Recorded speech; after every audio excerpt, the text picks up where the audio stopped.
क्या मुंबई बनेगा अगला दुबई? 1.5 ट्रिलियन डॉलर का मास्टर प्लान। दोस्तों, दुबई जाना हर एक का सपना होता है।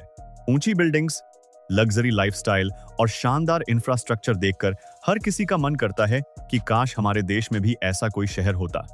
क्या आपने कभी सोचा है कि ऐसा दुबई अगर आपको अपने भारत में मिल जाए? जी हाँ दोस्तों, आज इस वीडियो में हम यही जानने वाले हैं कि क्या अपना मुंबई अगला दुबई बन सकता है। इसे समझने के लिए इमेजिन कीजिए 5 मार्च 2026 का दिन। मिडिल ईस्ट में टेंशन अपने पीक पर है। कुछ मिसाइल्स दुबई के एयर स्पेस को टारगेट कर रहे हैं। इस डर से दुनिया का सबसे busy airport Dubai international airport shutdown हो जाता है। दुनिया का सबसे बड़ा जेबल आली पोर्ट शटडाउन हो जाता है। वहां हालात इतने खराब हो जाते हैं कि दुबई छोड़ने के लिए लोग एक रात में 2.5 करोड़ रुपए पर फ्लाइट तक देने को तैयार हो जाते हैं, सिर्फ एक टिकट के लिए। आपको जानकर हैरानी होगी कि जेबल आली पोर्ट से दुनिया का 25% ट्रेड मूव होता है। वो पोर्ट सिर्फ एक दिन के लिए बंद हुआ और 3 कॉन्टिनेंट्स की सप्लाई चेन पूरी तरह से हिल गई। एक ऐसा शहर जिसके पास ना कोई मैन्युफैक्चरिंग पावर थी, ना कोई ऑयल रिफाइनरी है, वो शहर आज 115 बिलियन डॉलर्स की इकोनॉमी के साथ दुनिया का 4th लार्जेस्ट फाइनेंशियल सेंटर बन गया है। यह चमत्कार कैसे हुआ? इसका जवाब है सिर्फ लॉजिस्टिक्स को इकोनॉमी का सेंटर बनाकर।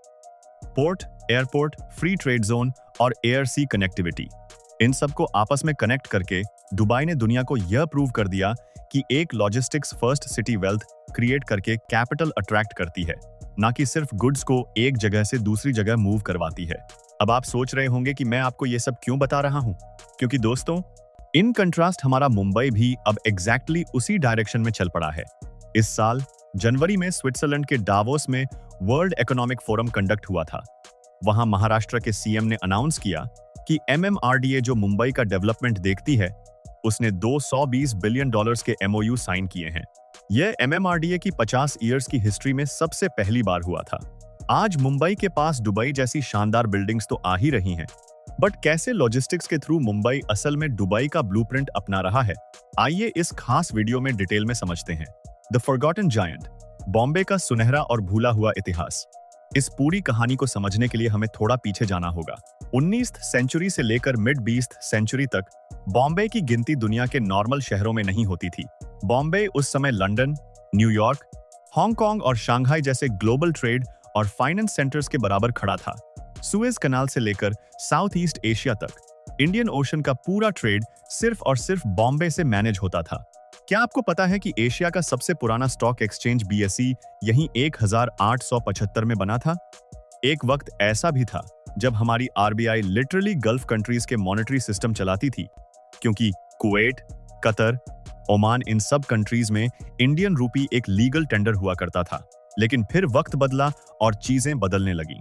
इंडिपेंडेंस के बाद इंडिया एक सोशलिस्ट इकोनॉमी बन गया, लाइसेंस राज आ गया और बॉम्बे की बड़ी बड़ी टेक्सटाइल्स मिले, जो इंडिया की इंडस्ट्रियल बैकबोन थी, वो धीरे धीरे कोलैप्स हो गई।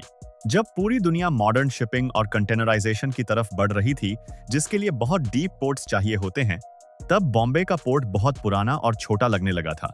सबसे बड़ी ट्रेजेडी ये हुई कि इस शहर का इंफ्रास्ट्रक्चर वहीं फ्रीज हो गया, लेकिन पॉपुलेशन तेजी से बढ़ती गई। जो पॉपुलेशन 1950 में 30 लाख की थी, वो बढ़कर 2 करोड़ क्रॉस कर गई। शहर में भीड़ बढ़ गई और सड़कें छोटी पड़ने लगी। The blank slate versus the crowded city, खाली रेगिस्तान से सपनों के शहर तक। ठीक उसी वक्त दुबई के पास एक ऐसी चीज थी जो बॉम्बे के पास नहीं थी। एक ब्लैंक स्लेट, एम्प्टी डेजर्ट और ऑयल का बहुत सारा पैसा। यहाँ एक सबसे बड़ा कंट्राडिक्शन यह भी है कि आज दुबई की GDP रफली 115 बिलियन डॉलर्स की है और मुंबई मेट्रोपॉलिटन रीजन यानी MMR की GDP 140 बिलियन डॉलर्स की है। दुबई हमें फ्यूचरिस्टिक इसीलिए दिखता है क्योंकि उसे फ्यूचर के हिसाब से कंप्लीटली नया बनाया गया था, और मुंबई हमें पुराना लगता है क्योंकि यहाँ किसी ने उसको दशकों तक अपडेट ही नहीं किया था। जबकि सच्चाई यह है कि मुंबई अकेले आज भी इंडिया की GDP का 6.2%, इंडस्ट्रियल प्रोडक्शन का 25% और मैरीटाइम ट्रेड का 70% जनरेट करता है। यह शहर कभी रुका ही नहीं था, सिर्फ इसकी सड़कें और पोर्ट्स छोटे पड़ गए थे, और अब उस 50 ईयर्स के गैप को एक साथ फिल किया जा रहा है। मुंबई's मेगा मेकओवर, मुंबई का नया और मॉडर्न अवतार। दोस्तों, किसी और सिटी में अगर एक छोटा सा फ्लाईओवर भी बनता है तो वो वहां 5 से 6 सालों में होने वाला एक बहुत बड़ा इवेंट होता है। बट मुंबई आज इतने मेगा प्रोजेक्ट्स एक साथ बना रहा है कि वो इस शहर को एक कंप्लीट मेकओवर दे रहे हैं। सबसे पहले बात करते हैं 22 किलोमीटर लंबे इंडिया के सबसे लंबे सी ब्रिज अटल सेतु की, जो 17,000 करोड़ का बना है। इसने साउथ मुंबई और नावी मुंबई के बीच के ट्रैवल टाइम को 90 मिनट से कम करके सिर्फ 20 मिनट्स कर दिया है। एक ब्रिज ने लिटरली एक डिवाइडेड शहर को समंदर के ऊपर से कनेक्ट कर दिया है। फिर आता है कोस्टल रोड प्रोजेक्ट, इंडिया का पहला अंडर सी ट्विन टनल। 30 किलोमीटर का यह मोटरवे मरीन ड्राइव से दहिसर तक के ट्रैवल टाइम को 90 मिनट से ऑलमोस्ट 25 मिनट्स कर देता है। इसने मुंबई को एक वर्ल्ड क्लास आइडेंटिटी दी है, बिल्कुल दुबई के कॉर्निश की तरह। ग्राउंड फ्लोर के बाद अब चलते हैं अंडरग्राउंड। 33.5 किलोमीटर की अंडरग्राउंड मेट्रो एक्वा लाइन दुनिया के सबसे डेंसली पैक्ड सिटी के नीचे एक टनल में चल रही है, जहां ऊपर लाखों लोग रोज की जिंदगी जी रहे हैं। यह अपने आप में एक ऐसी इंजीनियरिंग अचीवमेंट है जिसे मोस्टली सिटीज अटेम्प्ट करने से भी डरते हैं। और इन सबको दुनिया से जोड़ने के लिए आ रहा है नावी मुंबई इंटरनेशनल एयरपोर्ट। दिसंबर 2025 में इसकी पहली कमर्शियल फ्लाइट उड़ने वाली है, लेकिन यह कोई नॉर्मल पैसेंजर एयरपोर्ट नहीं है। इसे डे 1 से कार्गो और लॉजिस्टिक्स के लिए भी डिजाइन किया गया है। 3.25 million metric tons cargo capacity और फुल्ली पंजान के अप्लाइमेंट है। ऑटोमेटेड टर्मिनल्स वाले इस एयरपोर्ट में रोबोट्स सारा कार्गो सॉर्टिंग करते हैं। सी ब्रिज, अंडर सी टनल, अंडरग्राउंड मेट्रो, नया एयरपोर्ट और इसके अलावा दुनिया की सबसे बड़ी टनल बोरिंग मशीन भी आज मुंबई में काम कर रही है। यह सब 10-10 सालों में अलग अलग नहीं, बल्कि एक ही सिटी में एक ही टाइम पर और एक साथ हो रहा है। द इंडियन पर्सपेक्टिव, असंभव को संभव बनाने की हमारी जिद। दोस्तों, जब भी ये कंपैरिजन होते हैं तो लोग अक्सर कमेंट्स में आकर लिखते हैं कि मुंबई बहुत केओटिक है, भीड़ बहुत है, कंस्ट्रक्शन इतना स्लो क्यों है, दुबई तो बहुत फास्ट डेवलप हो रहा है। यहीं पर हमें अपने इंडियन पर्सपेक्टिव को समझना होगा। सच्चाई यह है कि दुबई को बनाना इजी था, मतलब सीरियसली उनके पास चीट कोड्स थे। एक एम्प्टी डेजर्ट था जहां वह जो चाहे वह ड्रॉ कर सकते थे। ऑयल का अनलिमिटेड पैसा था, एक सिंगल चेन ऑफ कमांड था। ना वहां लैंड एक्विजिशन का कोई लंबा प्रोसेस था, ना कोर्ट्स थी, ना वहां कोई प्रोटेस्ट होते थे, और ना ही कोई 100 साल पुरानी कॉलोनियल पाइपलाइन थी जिसे बचाकर काम करना पड़े। मुंबई के पास इनमें से एक भी चीज नहीं थी। यहाँ हमारे इंजीनियर्स 2 करोड़ लोगों के लिविंग रूम के ठीक ऊपर या नीचे कंस्ट्रक्शन कर रहे हैं। एशिया के सबसे कॉम्प्लेक्स लैंड ऑनरशिप रूल्स हमारे पास हैं, और इसके ऊपर हर साल आने वाला एक्सट्रीम मॉनसून, जिसके बीच में टर्नल्स को वाटरप्रूफ भी करना होता है।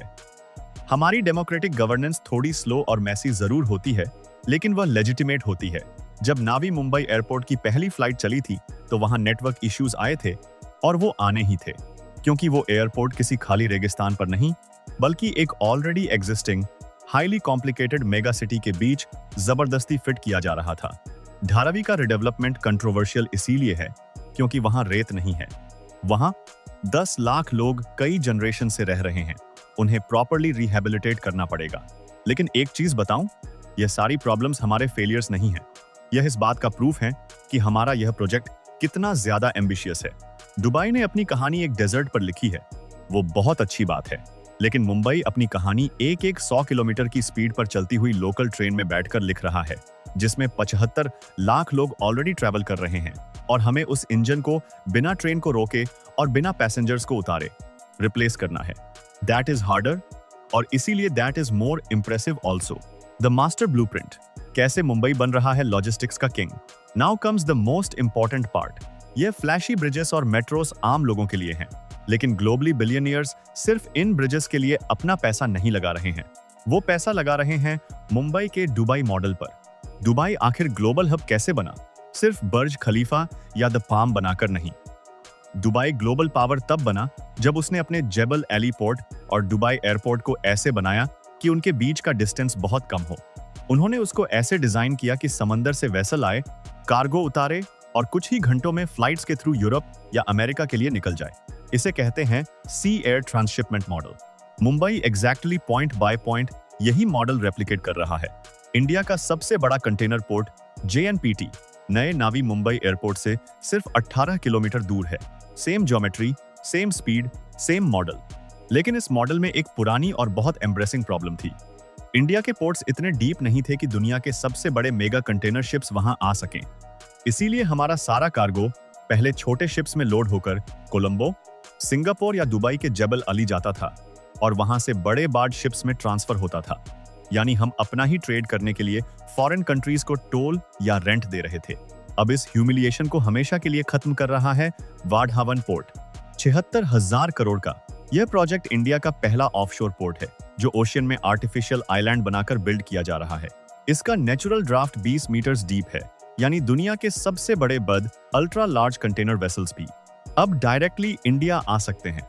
और यह स्केल इतना बड़ा है कि गवर्नमेंट को इसके आसपास एक पूरी नई सैटेलाइट सिटी बनानी पड़ रही है, जिसे फोर्थ मुंबई कहा जाएगा।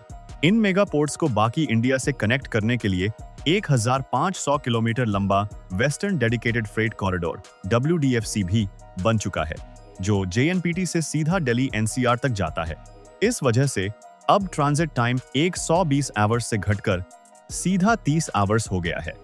और चेरी ऑन टॉप, नावी मुंबई में दुबई के जाफसा जैसे फ्री ट्रेड वेयरहाउसिंग जोन्स बन रहे हैं, जहां फॉरेन कंपनीज बिना कस्टम के फ्रिक्शन के अपने गुड्स ला सकती हैं और री एक्सपोर्ट भी कर सकती हैं। द 1.5 ट्रिलियन ड्रीम, भविष्य का विजन। इन सब बदलावों का फाइनल गोल क्या है?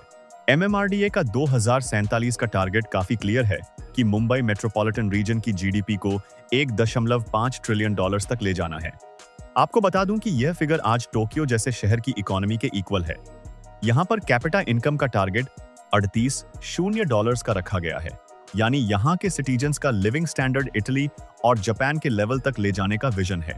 100 साल पहले जिस बॉम्बे से पूरे गल्फ का पैसा और ट्रेड चलता था, आज उसी का सक्सेसर BKC में इंटरनेशनल फाइनेंशियल सर्विसेज सेंटर के रूप में बिल्ड हो रहा है। जस्ट लाइक दुबई और लंदन, ट्रेड रूट्स वही हैं, कनेक्शंस वही हैं, सिर्फ टाइम बदला है। और इस बार हमारा इरादा पहले से कहीं ज्यादा मजबूत है। तो दोस्तों, यह था मुंबई का वो मास्टर प्लान जो इसे अगला ग्लोबल पावर हाउस बनाने जा रहा है। जिस तरह से भारी भीड़, कॉम्प्लेक्स सिस्टम और डेमोक्रेटिक चैलेंजेस के बावजूद यह शहर खुद को रीबिल्ड कर रहा है, वो पूरी दुनिया के लिए एक मिसाल है। मुंबई सिर्फ दुबई की कॉपी नहीं कर रहा, बल्कि वो अपने 100 साल पुराने ताज को एक नए और मॉडर्न अवतार में वापस हासिल कर रहा है। अगर आपको यह वीडियो इंफॉर्मेटिव और इंटरेस्टिंग लगा हो तो इस वीडियो को लाइक जरूर कीजिएगा। आप मुंबई के इस मेगा ट्रांसफॉर्मेशन के बारे में क्या सोचते हैं? क्या आपको लगता है कि हम जल्द ही 1.5 ट्रिलियन डॉलर्स का टारगेट अचीव कर लेंगे? अपने विचार हमें कमेंट्स में जरूर बताएं। इस वीडियो को अपने दोस्तों और फैमिली के साथ शेयर करें ताकि उन्हें भी हमारे देश की इस शानदार तरक्की के बारे में पता चले। ऐसे ही और बेहतरीन वीडियोस के लिए चैनल को सब्सक्राइब करना ना भूलें। मिलते हैं आपसे अगले वीडियो में। तब तक के लिए अपना ख्याल रखें।